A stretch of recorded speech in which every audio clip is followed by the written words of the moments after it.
But we can't tell you much how much we really appreciate you being here and how proud it is for us to participate. Man who will guide the helicopter in, give it the correct signals to make sure that it touches down at the right spot on the deck.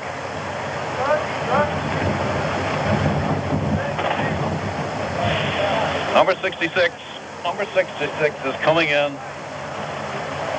It's now coming up along the port side, along the left side of the carrier.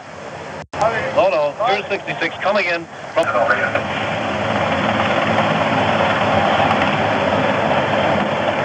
Helicopter number 66.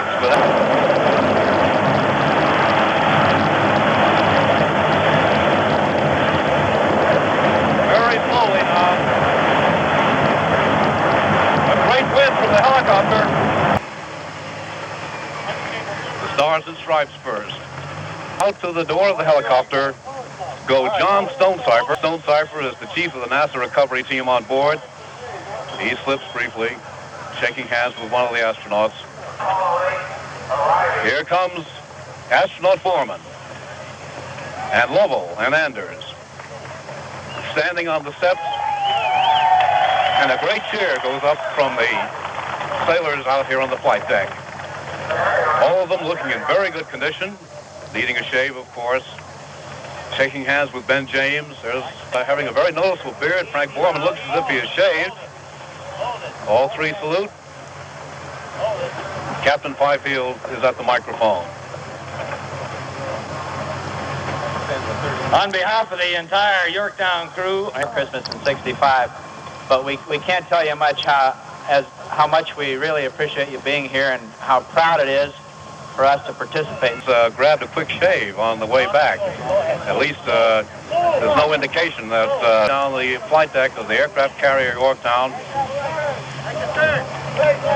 with Captain Fifield on the left of Captain Lovell. Behind the party, followed by a very large group of sailors, standing on the number 3 elevator. Astronauts Borman, Lovell, and Anders back from space and safe now aboard the aircraft carrier Yorktown. And down there on the hangar deck is Ron Nesson. The elevator has just reached the hangar deck level, and the 3 astronauts are walking through the roped-off area wearing their white coverall uniforms. Borman does seem to be clean-shaven. Ma'am, the Ben James of the space agency with them, other space officials. A salute from the Marine Guards. They are now going through a steel doorway or bulkhead on the ship and actually disappearing from view.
Has the name of the recovery force, the Apollo 8 recovery force, the name of the units involved, the Underwater Demolition Team 12, Helicopter Squadron 4, the ship itself, the Yorktown, and the air wing, flew the air boss planes. Looks like Borman, the command pilot, will do the cutting. Seems almost a shame to ruin a cake like that. There he goes. Trying to get a... The whole cake weighs 550 pounds, I believe. Or it does now. About half an hour from now, it probably will weigh considerably less. There's a deep cut. Colonel Borman makes a deep cut in the cake and hands the sword now to Captain Lovell, who he jokingly suggests cutting it sideways. He was the navigator. A little piece of cake slipped to the deck there. We don't believe for a minute that, however, he'll probably do it to some of the first who have lined up. This is the communication ship Arlington comes alongside, and they do have at least one indication of military rank, however. They were given capped by Captain John Fifield, the commanding officer of the Yorktown, and the visors of the caps. And down here, hangar deck, and the ship itself, the Yorktown, is sailing at a very rapid speed, very nearly its top speed, toward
pride is insufficient.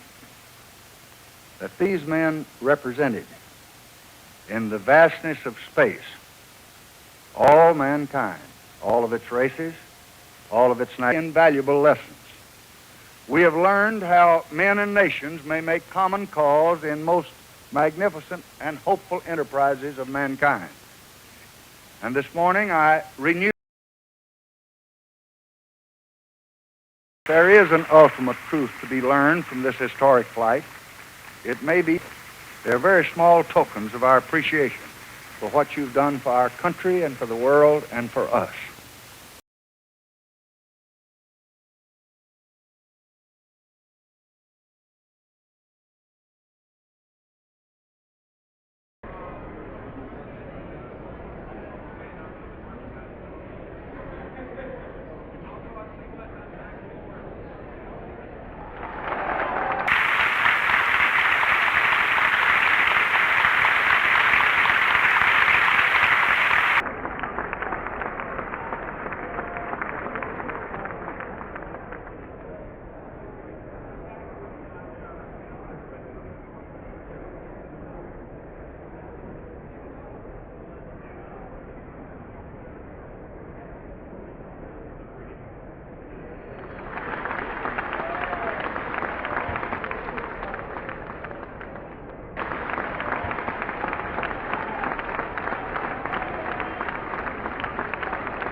And I know I speak for Jim and Bill when I say we're three grateful Americans. Grateful to you personally. We recognize your interest and your contribution to the space program of our country, and we're grateful to this wonderful country. They've supported us in every way. And although we're symbolic of the